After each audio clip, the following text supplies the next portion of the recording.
আসসালামু আলাইকুম। সবাইকে স্বাগত জানাচ্ছি টুডেস ওয়ার্ল্ডের নিয়মিত আয়োজনে। আপনাদের সাথে আছি আমি মাসুদ আলম। ইসরায়েলের ড্রোন ও ক্ষেপণাস্ত্র হামলার পর মধ্যপ্রাচ্য জুড়ে বৃহত্তর সংঘাত ঠেকাতে ইরানের উপর নিষেধাজ্ঞা আরোপের সিদ্ধান্ত নিয়েছে ইউরোপীয় ইউনিয়ন।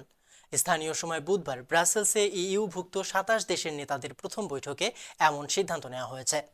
প্রতিবেদনে বলা হয়েছে, ইসরায়েল প্রতিশোধ নেওয়ার ইঙ্গিত দিলেও সেটি তারা কিভাবে নেবে সে বিষয়ে কিছু জানায়নি। তবে বৈঠকে ইইউ নেতারা ইরানের হামলার নিন্দা জানিয়েছে। সেই সঙ্গে তারা ইসরায়েলের নিরাপত্তার প্রতি নিজেদের প্রতিশ্রুতি পুনর্ব্যক্ত করে লেবানন সহ সব পক্ষকে উত্তেজনা এড়ানোর আহ্বান জানিয়েছে। বৈঠকে শীর্ষ সম্মেলনের চেয়ারম্যান চার্লস মিশেল বলেছেন, আমরা মনে করি ইরানকে বিচ্ছিন্ন করার জন্য সবকিছু করা খুবই গুরুত্বপূর্ণ। অন্যদিকে জার্মান চ্যান্সেলর ওলফ স্কোলজ বলেছেন, এটা গুরুত্বপূর্ণ যে ইসরায়েল নিজস্বভাবে বড় ধরনের হামলার জবাব যেন না দেয়। এদিকে ইসরায়েলের সীমান্ত জুড়ে সংঘাত বৃদ্ধির আশঙ্কার মধ্যে ইরানের হামলার বিষয়ে প্রধানমন্ত্রী বেনিয়ামিন নেতানিয়াহু বুধবার বলেছেন, কিভাবে নিজেদের রক্ষা করা যায় সে সিদ্ধান্ত ইসরায়েল নিজেরা নেবে। ইরানের হামলার পর মার্কিন যুক্তরাষ্ট্র, ইউরোপীয় ইউনিয়ন ও জি7 দেশগুলোর সংঘাত নিয়ে উৎকণ্ঠার মধ্যে নেতানিয়াহু বলেন, কিভাবে নিজেদের রক্ষা করা যায় আমরা সে সিদ্ধান্ত নেব। নিজেদের রক্ষার জন্য যা যা করা প্রয়োজন সব ব্যবস্থা নেওয়া হবে। অন্যদিকে গত শনিবার ইরানের প্রতিশোধমূলক হামলার রেশ কাটতে না কাটতেই ইসরায়েলের উত্তরাঞ্চলের বেইত হিল্লেল সামরিক ঘাঁটিতে মোতায়েন করা ক্ষেপণাস্ত্র প্রতিরক্ষা ব্যবস্থার উপর ড্রোন হামলা চালিয়েছে লেবানন ভিত্তিক সামরিক সংগঠন হিজবুল্লাহ। মঙ্গলবার এক বিবৃতিতে হিজবুল্লাহ দুটি ড্রোন দিয়ে ওই হামলার কথা জানিয়েছেন। যদিও এই হামলার বিষয়ে ইসরায়েলের পক্ষ থেকে এখনও আনুষ্ঠানিক কোনো বক্তব্য পাওয়া যায়নি। ইসরায়েলের নিজেদের ভূখণ্ডে গত শনিবার ইরান যে ৩০০ ক্ষেপণাস্ত্র ও ড্রোন সমন্বয়ে হামলা চালালো তা নানা দিক থেকে ছিল নজিরবিহীন। তবে এর সঙ্গে সাইবার হামলার যে হুমকি দেওয়া হয়েছিল তা নজিরবিহীন ছিল না। ইরানের সঙ্গে সংশ্লিষ্ট একটি হ্যাকারদের গ্রুপ দাবি করেছিল যে ক্ষেপণাস্ত্র ও ড্রোন হামলার আগে ইসরায়েলি রাডার সিস্টেম হ্যাক করে ফেলা হয়েছিল। তবে ইসরায়েলের শীর্ষ সাইবার সংস্থা বলেছে, তারা অনলাইনে অস্বাভাবিক কোনো কার্যক্রম প্রত্যক্ষ করেনি। গত বছরের ৭ অক্টোবর ফিলিস্তিনের স্বাধীনতাকামী সংগঠন হামাসের সদস্যরা ইসরায়েলে হামলা করার পর থেকে আঞ্চলিক সংঘাত ব্যাপক বেড়ে গিয়েছে। এ সময় থেকেই ইসরায়েলে ব্যাপকভাবে সাইবার আক্রমণ বেড়ে যেতে দেখা গেছে। ইসরায়েল ন্যাশনাল সাইবার ডাইরেক্টরের প্রধান গ্যাবি প্রোটনয় বলেন, ইসরায়েল আগের চেয়ে ৩ গুণ বেশি সাইবার আক্রমণের মুখোমুখি হচ্ছে। ২০১০ সালে প্রথম এই অস্ত্র মোতায়েনের বিষয়টি সামনে এলে ইরান তাদের সাইবার কর্মসূচি শুরু করে। এখন রাশিয়া, চীন ও উত্তর কোরিয়ার পাশাপাশি ইরানের এ ধরনের কর্মসূচিকে হুমকি হিসেবে মনে করছে ওয়াশিংটন। ওয়াশিংটন ভিত্তিক গবেষণা প্রতিষ্ঠান মিডল ইস্ট ইনস্টিটিউটের কৌশলগত প্রযুক্তি ও সাইবার নিরাপত্তা কর্মসূচির পরিচালক মোহাম্মদ সুলাইমান বলেন, ইরান ও ইসরায়েলের সাইবার জগতের প্রতিযোগিতা সবচেয়ে পুরনো প্রতিযোগিতাগুলোর একটি। ইরানের পক্ষ থেকে স্টাক্সনেট সাইবার প্রোগ্রাম বা ক্ষতিকর সফটওয়্যারটিকে নিজস্ব কৌশলে সমৃদ্ধ করা হয়েছে।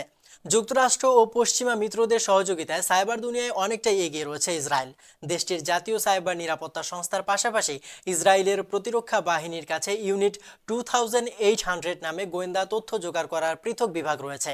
এখান থেকেই যুক্তরাষ্ট্রের সহযোগিতা নিয়ে আক্রমণাত্মক সাইবার অভিযান চালানো হয়। সোলাইমান বলেন, আমি ইসরায়েলকে সাইবার জগতের সুপার পাওয়ার আর ইরানকে উদীয়মান সাইবার শক্তি বলবো।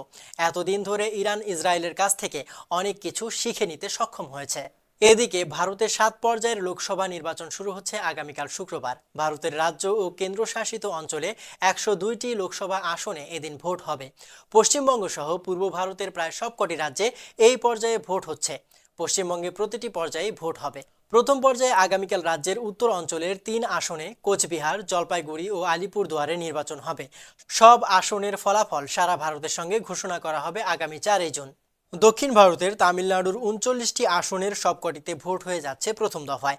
এরপর রয়েছে বিজেপি শাসিত রাজস্থান, সেখানে 25 আসনের অর্ধেক অর্থাৎ 12টি আসনে এদিন নির্বাচন হবে।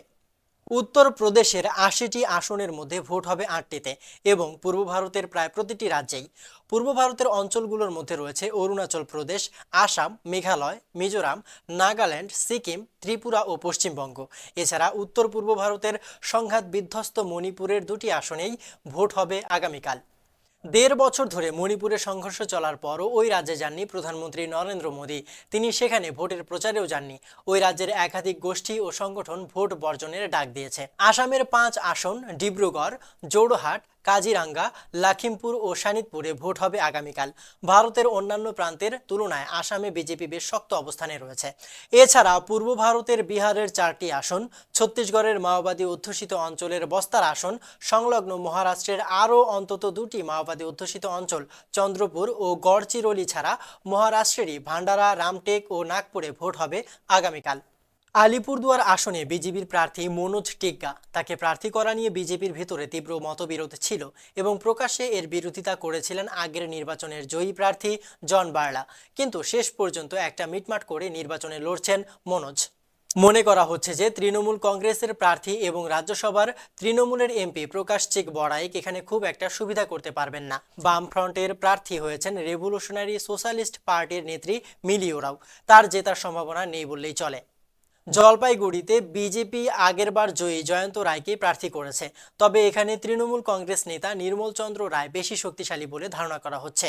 এখানে সিপিআইএম এর প্রার্থী হয়েছেন দেবরাজ বর্মন। তিনি তৃণমূল বিরোধী ভোট পেলে তাতে বিজেপির সুবিধা হওয়ার কথা।